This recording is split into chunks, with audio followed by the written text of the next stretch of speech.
Finally got around to playing Balan Wonderworld. This is a game I've been looking forward to ever since it was initially announced, for obvious reasons. Yuji Naka and Naoto Oshima coming together again to make a Knights spiritual successor, but instead of playing like Knights, it plays more like a traditional 3D platformer. Sign me up, man. That sounds freaking great. But while that may sound great, unfortunately, it turns out that not a lot of people ended up liking Balan Wonderworld, to put it lightly. When this game first came out, and like when people got their hands on the demo, a lot of people really hated this. A lot of people saying it was completely terrible and it's trash and the worst game of the year or whatever. And of course, hearing all of that was a bit disappointing for me as someone that was really looking forward to the game. But you know what? Despite all of the negativity surrounding Balan Wonderworld, I still wanted to try the game. I still wanted to play it for myself, because even if I didn't end up enjoying playing through the game, I just wanted to see what the game was. You know, why does everyone dislike it so much, and what is it like? I mean, obviously, someone that's obsessed with Sonic as I am, there's no way in hell that I was not going to play this game. And, yeah, it's certainly not great, especially when you first start playing the game. It feels really, really bad initially. Like, the controls just do not feel good. Your movement speed is way too slow, and just something about moving in this game and jumping, it just does not feel good to do. There's a lot of times in this game where I was trying to make a jump that was not difficult in any way, shape, or form, and I just failed to make the jump correctly for no real reason. And it's like, what the fuck? This kind of thing I don't normally have an issue with in any platformer, and it's being a problem here in Balan Wonderworld, and that is not a good sign. Also, the camera is not very good in this game. Even when I'm trying to manually control it to keep a good view on things, it'll just, like, go in weird directions and weird places and get stuck on things, and just a lot of, like, little weird issues like that they're not, like, awful, they're not game-ruining, but they certainly do not feel good, and you kind of just have to deal with that constantly. In many ways, Balan Wonderworld feels like a very dated game. Like, it doesn't feel like a modern game. This feels like a game from, like, the early to mid-2000s or something, with, you know, stuff like the controls, how it just doesn't have a good game feel. Because I've played so many modern 3D platformers, either bigger ones or indie ones, where they really get that game feel really right, where just moving around in the game just feels excellent. And older games would sometimes struggle with that kind of thing, and Balan Wonderworld is more similar to those. Plus, it also has a lot of questionable design decisions that feel very dated and old-fashioned, and maybe a bit out of touch, which we'll get to. And normally that wouldn't be a problem to me. I really like old-school games, but with Balan Wonderworld, a lot of the things that it has that feel very old-school are a lot of the bad parts of old games that we did not like and we just had to put up with. Like, honestly, when I was playing this game, the game I was constantly thinking of to compare it to is, ironically enough, Sonic 06, where there's so much about this game that's so bad. Yet at the same time, I can kind of see it. I can see what they were trying to do, and there are some parts of this game that I found to be quite enjoyable, and it's just there are all these problems getting in the way of the experience that they probably wanted to make.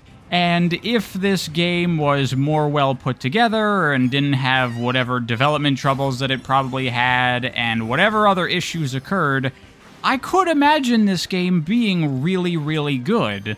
So anyway, Balan Wonderworld. Let's start talking about the game a little bit more in depth. So Balan Wonderworld is a 3D platformer, and structurally it's very old school in how it goes. You have 12 worlds in the game, and every world is comprised of 2 levels and then a boss fight, and these are linear, get to the end of the level style deals. But there are also many side areas and side objectives that you can go for in order to collect trophies, which kind of function as your stars or jiggies for this game. And that's all fine, got no issues with that. And one thing that I find amusing is that the levels specifically are referred to as acts in this game. So you have Act 1 and Act 2, which will sound very familiar to other games that Yuji Naka has worked on. That was one of the most interesting things getting to play Balan Wonderworld for me, is seeing how many things in this game are taken from Sonic or other games that Yuji Naka has worked on in the past. Clearly, there are some just general game design ideas and principles that really stick out to him that he likes to do in his games, which is something you can see with a lot of creators. Like, if you play a Sakurai game, he has a lot of common things that he puts in all of his games. And the same is definitely true for Yuji Naka. If you've played something like Rodea the Sky Soldier, there's a lot of Sonic in that game as well. Which, by the way, I have a video on that game if you want to check it out. It's pretty good. It's much better than Balan Wonderworld. But anyway, the reason I'm bringing this up is because another big thing in Balan Wonderworld that seems to be a Yuji Naka-ism is the fact that this is a one-button game, just like Sonic, just like Knights. And the reason they made those games one-button back in the day is because they wanted games that were as easy to play and accessible as possible, so that literally anybody could play those games. And obviously, they were very successful at that. Despite the one-button simplicity, the Sonic games are fantastic, and a lot of people love Knights as well. However, with Balan Wonderworld, I do not at all think that going one button was a good choice here for many reasons. For one, this is one of the things I was talking about that seems very out of touch. The idea of trying to make a game as accessible as possible by making it only one button, like, yeah, sure, you can do that, but if you're gonna do that, it severely limits what you can do with your game. It has to be relatively simple in order for that to work. And games that simple don't really satisfy general audiences anymore in the same way that they did. Like, that's what, like, mobile games and stuff is for. But when you're talking about mainstream video gaming, you gotta have a little bit more meat to your game. I mean, look at stuff like Mario Odyssey. That is a very big game that appeals to general audiences, and it's pretty easy and relatively simple, but it also does have some fairly complex movement mechanics. And there's a lot of cool stuff in that game for people to sink their teeth into. It is not, like, ultra super duper simplistic, like some kind of old arcade game or something. And obviously, that game is plenty accessible because it did insanely well and everybody loves it, so you don't need to make games that crazy simplistic that they can only have one-button controls. And the thing about Balan Wonderworld is the one-button thing can work for something that's relatively simple and arcadey, but that's not what this game is trying to do. It's trying to be more of a bigger, kind of general 3D platformer. Like, rather than trying to go in, like, a Crash Bandicoot type direction, this is something more akin to, like, a Banjo-Kazooie or something like that, where it wants to have all these different mechanics and all these different features and all these different ways to interact with all these different things. But the one-button nature of the game creates a lot of difficulties with achieving that sort of thing in the game, and it results in a lot of problems. And this is where we get to the costumes. This is the main gimmick of Balan Wonderworld, is there are, like, I think 80-something costumes in the game, and each one of them grants you a different ability. And this is just a one-button game, so that one ability is the only thing that any of these costumes can do. By default, the only thing you can do is jump in the game, but once you get a costume, your jump gets replaced with something else, depending on what it is. You might have some kind of attack you can do, some projectile you can shoot out, or you might be able to jump with some kind of extra ability, either a double jump, or a float, or a hover, or this, that, and the other, whatever. And you can have 3 costumes equipped that you can toggle between to access their different abilities, and these different costumes also act as your hit points in the game, so when you take damage, you lose whatever costume you're wearing, and if you lose all your costumes, you go back to normal, where at that point, if you get hit, you die. And again, I have to say that this whole system reminds me a lot of Sonic, specifically the elemental shield system from Sonic 3 and Knuckles. It's very similar. You get power-ups that give you an additional hit point, and they grant you a unique ability. The only difference here is that you have many, many more power-ups, and you can hold up to 3 at a time. So to me, it feels like an expansion of the elemental shield system from Sonic 3 and Knuckles, which again, very interesting, very cool. I like that. And I think this is an okay system on paper, but in execution there are many, many issues with how this works. So for starters, because everything is one button, every costume can only do one thing, which means many costumes just are not able to jump. Which isn't a huge issue for a good portion of the game, because all you have to do is make sure that you have a costume or two equipped that do let you jump. But sometimes you end up in situations where the costume that lets you jump, you take a hit and you lose it, and now you no longer have the ability to jump which means you cannot progress in the level anymore because you cannot go over this tiny little ledge, and so you have to backtrack to the point where there was a power-up that enabled you to jump, and you have to re-equip it. Or you have situations like this, where I lost the ability to jump by taking a hit, and so in order to progress, I intentionally took another hit so I would go back down to my base form so I could jump again. Another issue with this system is that when you're changing from one costume to the other, it takes a little bit of a second for it to play like the transformation animation, and during that time, you can't do anything, and that seems like a very minor little thing. But when you're playing the game, it's a real pace breaker because you're switching costumes constantly, and so all the time you just have to stop and pause to do anything in this game. And when the thing you have to do is as simple as jumping, that gets really annoying, constantly having to pause and stop so that way I can do basic actions again. This is the kind of thing where if this game was bold enough to dare to be a 2-button game, which I know, very difficult, who could possibly withstand the complexity of a 2-button game? We could have a dedicated jump button and then a special action button that you could use with all of your costumes, so that way you could always jump and this issue would not exist. I know Yuji Naka is really big on the whole one-button simplicity thing, but I mean, fuck, even the Sonic games when they went to 3D became at least 2-button games for a reason, because having just one button in a 3D platformer like this does not work very well. Another issue with this system is that because these are power-ups that you lose when you take a hit, that can create some real issues, especially if you want to try to go for like 100% and getting everything in the game. Because in order to do that, you're going to have to take costumes from one level and use them in another level. This is something I actually didn't realize until like halfway through the game because it never tells you. But when you're at a checkpoint, if you hold a button, then it will like spawn this dressing room that you can go into, and you have a stock of a bunch of costumes that you've collected over the course of the game. You can only equip 3 costumes, and so if you already have 3 and you get a 4th one, then your rightmost costume on the HUD is going to get pushed off, and then it will go into like your storage, and you can use it at any time from a checkpoint. And this creates multiple problems. Like, for one, it's just a real pace breaker and really annoying where you see something in a level that you need a certain costume to interact with, so you have to go back to the checkpoint and then go through this whole menu system in order to equip the costume you need, then go back to where you were, and now you can do the thing. And then shortly after that, you're probably going to run into another thing that requires a specific costume, so back to the checkpoint again, constantly going back and forth all over the place. Plus, you just need the costumes you need for that level to progress, so you only have 3, you don't have enough to equip everything you need.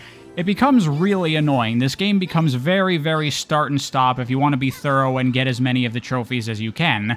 But another issue here is that when you take a hit and you lose a costume, it is completely gone from your inventory. You have to, like, stock up on a number of the same costume. Because if you only have one of a costume, then it's very easy for you to just randomly take a hit at some point, and now that costume is gone. And then you're trying to do a level, and then you see a thing, like, oh, I can use that costume to interact with that and get the trophy here. And then you go back to the checkpoint, and oh, I don't have any of that costume. Which means I'm going to have to leave this level and go back to the level where that costume is and stock up on some of that costume, then come back here, and now I can do this. Which really encourages you to just grind for costumes, which is just time-consuming and stupid. But if you don't, then you're going to end up fucked. And I've run into situations before where I'm in the middle of doing something that requires a specific costume, and then because of the bad controls, I end up missing a jump right before I'm about to get the statue, and oh, that was my last of that costume. So now in order to redo that, I'm going to have to leave this level and come back later. Yeah, fuck that. No, I did not 100% this game because, oh my god, it is a miserable, nightmarish experience. Fuck that.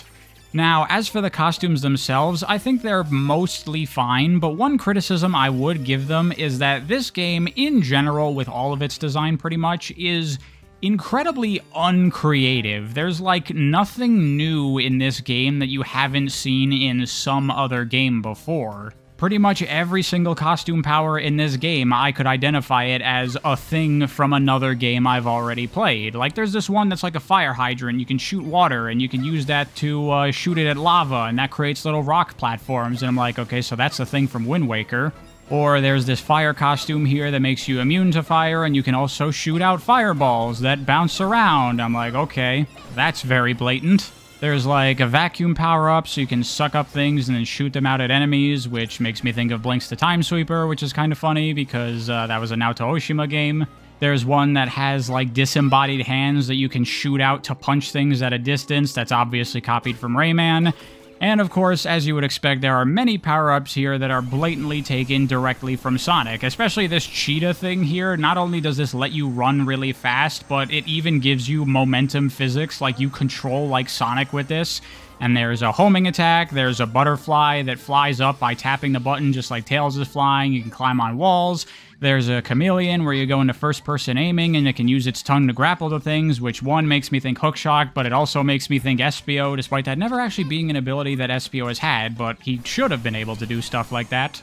And again, while this is very uncreative, I gotta say I kind of enjoyed seeing all of these power-ups and like identifying where they're from, particularly the Sonic ones I found very amusing. I was going like, when am I gonna see that character's abilities? Like, there's even one power-up in the game that gives you, like, a laser lock-on thing where you point it at a bunch of enemies and then you release and it shoots a bunch of projectiles at all of them, just like the fucking mech shit from Sonic Adventure. It had me going, when am I gonna get the Knuckles gliding power-up or any other ability you can think of from any other Sonic character? And when I finally got one that reminded me of a Sonic character, I was like, yeah, cool! Like I said, there are definitely some things that you can tell Yuji Naka likes to put in his games, and it kind of makes me wonder, like, if he had not worked on the Sonic games, would those things not be in those games? Are those ideas that came from him, or is he taking those ideas from things he worked on previously? You know, it's a chicken and the egg kind of situation, and I find it interesting. But yeah, as I was saying, all the powers here are very uncreative, and they're all used in very uncreative ways as well. Like, there's no new, unique way that it takes these familiar mechanics and makes use of them in, like, a really cool way that's all really fun. It's all very plain, standard stuff that you've seen before, and it's not really done as well as many of the instances you've seen these things previously, so it's just kinda a repackaging of things from other games that's not as good as those other games, which is not great, obviously. There are also other issues with these powers. For example, a lot of them are very superfluous or have way too much overlap with each other. Like, there's one power that lets you slowly hover, and if you get caught up in fans, then you can rise up. And then there's another power that also lets you hover, and it's like, okay, these two powers are the same power, basically. Or there are so many powers where all it does is shoot a projectile, like this painter here, it shoots these little paint projectiles. How is that different than any other projectile attack? It's not. It works exactly like all the other ones, but it can interact with these canvases to put paint on them, which will trigger certain things in specific levels. It doesn't actually work any differently than any of the other projectile powers, it just is able to interact with specific interact points in a way that nothing else can. Which is another criticism I have for the powers. A lot of them don't actually do anything, they just enable you to interact with something that you can't interact with otherwise. Like this gear power-up, it lets you go up to these gearboxes, and now you can turn the gears to trigger some kind of mechanism, which doesn't actually do anything for the gameplay. You could just as easily just let the player interact with this, but you arbitrarily need a power for no real reason. Or you have this power here that lets you push these big blocks, but there are no other types of blocks in the game you can push. There's only these ones. So when they introduce these types of blocks, they also introduce the power that enables you to push these blocks, which essentially negates the entire system here. You could just have these blocks that you could just push and have no power required for this, and it would change absolutely nothing about how this actually plays. These kinds of things only serve as things you have to come back to earlier levels when you have those powers, which is really kind of just tedious and annoying. Also, a lot of these powers are grossly underutilized. There are a number of costumes that I didn't use at any point, really, for the game. And some of the powers are ridiculously overpowered, especially this one here that lets you walk on the air and ascend a little bit.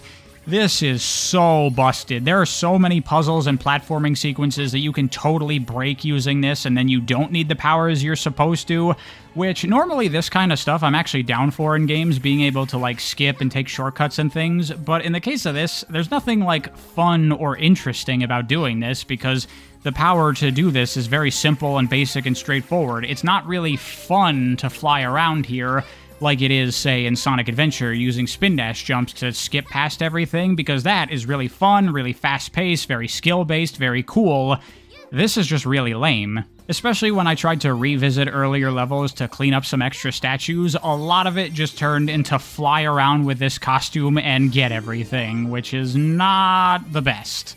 Also, another thing about this power that once again reminds me of Sonic 06, there's a limited amount of time that you can hover with these kinds of powers, but you can do the Sonic 06 thing with Silver, where you feather the button, and that extends the length that you can do it for insanely, which makes it even more busted, which, considering how much this game takes from Sonic, it almost makes me wonder if that was an intentional nod to Sonic 06.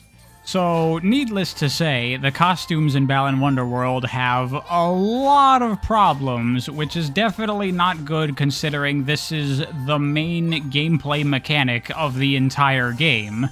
Now, I do want to say that when you're just playing through the game casually and you're not trying to like 100% or collect everything or whatever, it's not that big of an issue because you only need the costumes in that level to complete it. So you can just go forth and just do things as you're supposed to, and it's really not much of an issue. It's when you want to go out of your way to do more that this system becomes a real problem. But outside of that, if you're just casually playing the game, then it works well enough, but it's just kind of unintuitive and overly clunky, which is not great, but it's not game-ruining, I would not say. What I would say is game-ruining, however, are the Balan bouts. Jesus fucking Christ, these are the worst things ever. I cannot even believe these are in the game. So the Balan bouts, I imagine that these are not what they were supposed to be. I imagine these were supposed to be something very different, and they probably had to get cut and changed into what they turned into. Because, again, they feel very Sonic to me. These feel like the special stages of Balan Wonderworld. So you go up to these golden hat things, and then Balan spawns, and then you do a little sequence where you play as Balan, which is kind of like Knights and how those games would work. But instead of a cool gameplay sequence where you play as Balan for some unique gameplay, instead you get these extended, horrible QTE sequences that go on for fucking ever. And first of all, presentation-wise, these are absolutely fucking hideous. It's just Balan flying around in some void of nothingness. Like, what is this? This looks so bad. And then you just get these random little action shots of Balan, like, destroying rocks or whatever, and you have to do QTEs to make them do it successfully. And it's just so fucking awful, and there's so much dead time between the QTEs where you just watch Balan do nothing, just flying around, and all of the animations for all of these are reused time and time again with every single one of these fucking things. And there is a Balan bout in every single goddamn level in the game. In fact, as you get further into the game, there will be 2 or even 3 per level. And these are just the worst pace breakers I've probably ever seen in any video game I've ever played. They are so bad. Again, feels very much like a Yuji Naka-ism, the idea of special stages, where in the middle of the core gameplay, we're gonna take a break and then go off to do this secondary little minigame thing. And I've always had an issue with that in the Sonic games, because the special stages are never as fun as the core gameplay, but at least they're games. Here, it's just these fucking shitty QTE sequences. These are absolutely terrible. Now, thankfully, these are optional, but you do get trophies for completing them if you can get a gold medal, which requires doing all the QTEs perfectly, which is actually kind of hard because it's so boring that you're so disengaged that you end up messing things up, which means it just turns into a giant waste of time. So really, pro tip, if you're gonna play Balan Wonderworld, just don't do these. If you ever see one of those golden top hat collectibles, just ignore them. Do not do these things.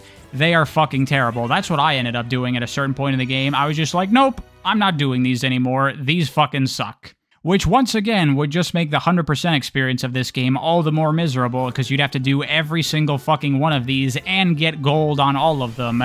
which, correct me if I'm wrong in the comments, but I believe in some countries that is considered cruel and unusual torture. So yeah, needless to say, Balan Wonderworld is a very, very, very flawed game, and I totally understand why this game got all of its negative reception. However, to be honest, despite all of this game's many problems, I did not hate Balan Wonderworld.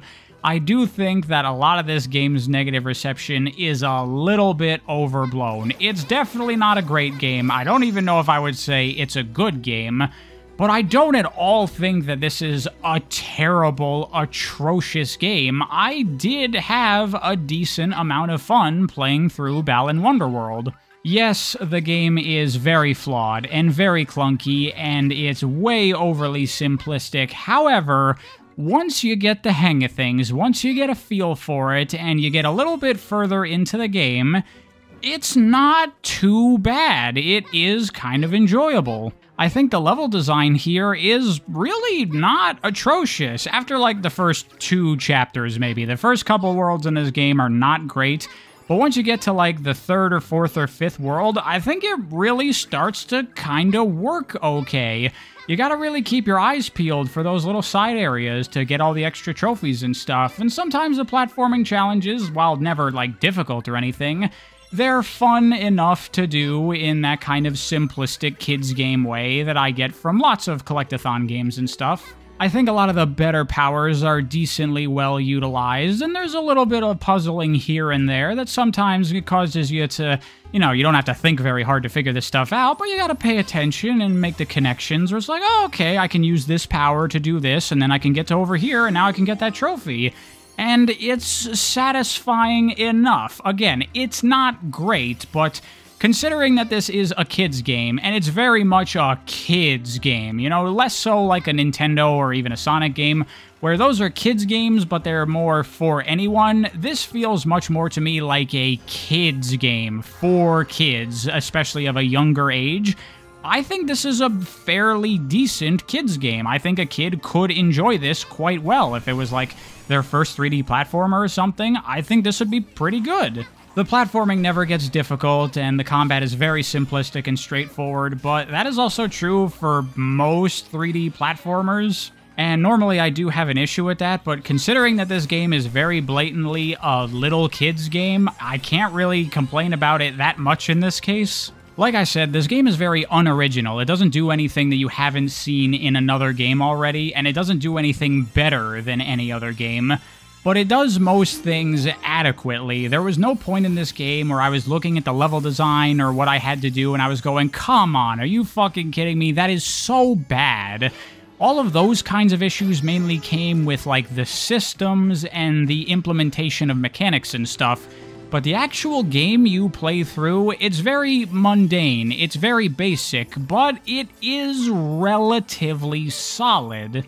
I would not say there are many giant fundamental flaws with the design of the levels themselves, and that is where the enjoyment of the game comes from. Playing through these levels and using a game system that is not the best to play through a game that can be relatively enjoyable, which again, I find similar to Sonic 06 because the level design is the strongest part of that game, and I think that's the same for this as well. And you know what? I gotta give some real props to the boss fights in this game, because not only do I think they're like okay-ish, I actually think the bosses in this game are quite good. Maybe even some of the best bosses I've seen in 3D platformers in general. Like with everything in this game, it's all very simple, very basic, and stuff you've generally seen before. But the thing about the bosses that really struck me here is that they work like most bosses. They go down in 3 hits, and they have the attacks they do that make them vulnerable, and then you get your chance to hit them.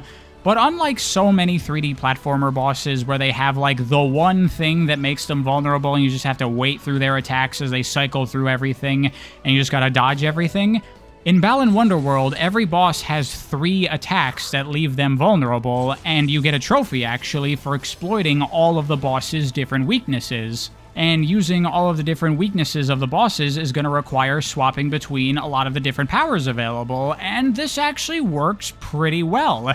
Instead of just doing the exact same thing 3 times in a row, you're looking for those opportunities to hit the boss in everything they do, and in most of their attacks, you do have a chance to hit them back. You don't have those extended sequences of just sitting around waiting, dodging very basic attacks in this game. And it turns the bosses into kind of like cool little puzzles where you have to figure out how do you exploit all of their different weaknesses.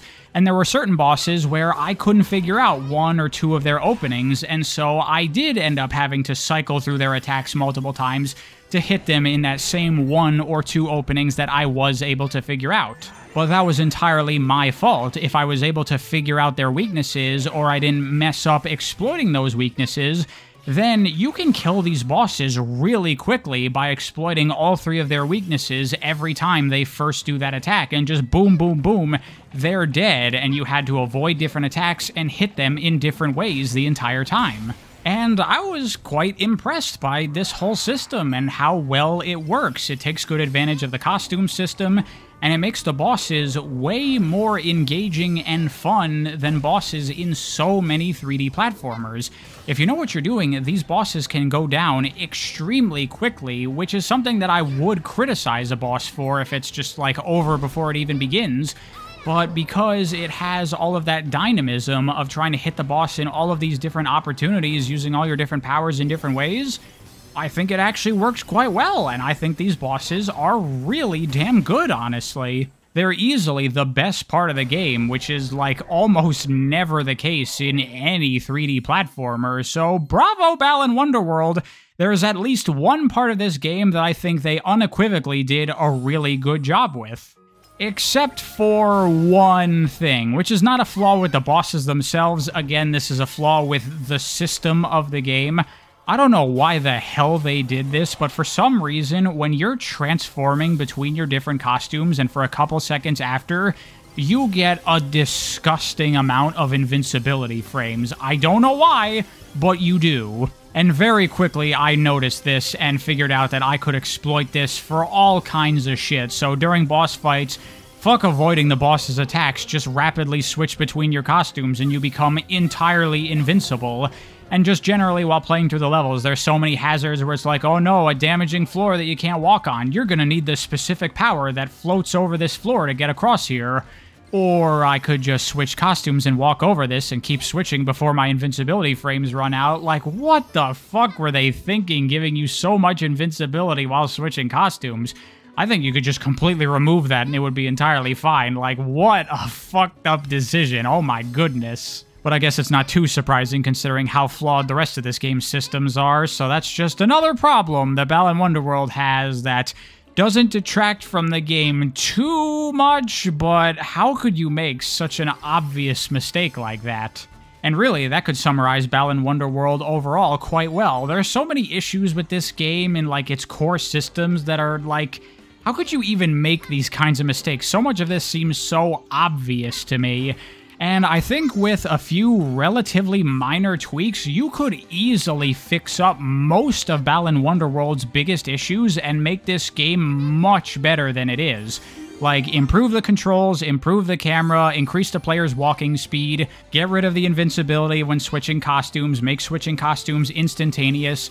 I would probably also say get rid of the costumes being temporary power-ups based on hit points. Just give the player 3 or 4 hit points. And honestly, I think that the costumes should just become permanent power-ups that you have access to whenever you want. Like, give it a Zelda-style inventory, and you can just equip whatever 3 powers you want whenever you want. And along with that, get rid of having to go back to checkpoints. Just let you pause the game, and you get access to your entire list of costumes. Give the player a permanent jump button for every costume they're wearing. And honestly, I think you could really consolidate a lot of these costumes down. We have 4 face buttons, we have shoulder buttons that we could use for a bunch of stuff.